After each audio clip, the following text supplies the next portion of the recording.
우크라이나 사태로 군인뿐만 아니라 수백 명의 민간인 사망 소식이 전해지면서 안타까움을 더하고 있습니다. 이 가운데 중국의 일부 누리꾼이 우크라이나 여성에 대한 도를 넘는 조롱과 성희롱 글을 올려 논란이 커지고 있습니다. 우크라이나 내에서는 반중 정서가 확산되는 분위기입니다. 김상은 기자가 보도합니다. 우크라이나 사태로 전 세계 곳곳에서 전쟁 반대 시위와 도움의 손길을 내밀고 있는 가운데 중국의 누리꾼들이 우크라이나 여성을 향해 성희롱 발언을 한 것이 논란이 되고 있습니다. 대만 중앙통신 보도에 따르면 러시아의 우크라이나 침공 이후 다수의 중국 누리꾼들이 특히 우크라이나 난민들을 향해 선을 넘는 발언들을 이어갔습니다.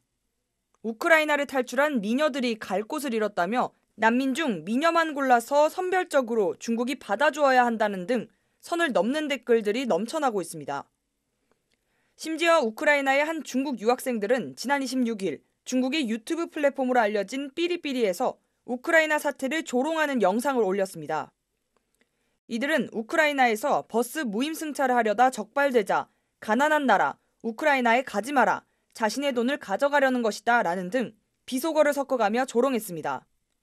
해당 영상은 대만과 중국 등에서 논란이 됐으며 전 세계적으로 공분을 사고 있습니다. 중국 정부와 관영 매체가 우크라이나 사태와 관련해 자국의 네티즌들의 악플에 대해 우려를 표명했습니다. 일부 중국 네티즌들의 도를 넘는 댓글로 중국과 우크라이나의 관계는 물론 우크라이나에 거주하고 있는 중국인들의 안전에도 악영향을 줄 수 있다는 판단에 따른 것입니다. 중국의 소셜미디어들은 부랴부랴 우크라이나 전쟁과 관련한 악플과 허위 정보를 차단하고 나섰습니다.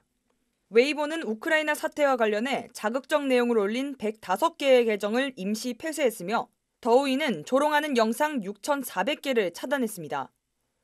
우크라이나 주재 중국 대사관도 우크라이나가 역사적으로 심각한 고통을 받고 있는 가운데 우리는 그들을 이해하면서 도발해서는 안 된다고 강조했습니다.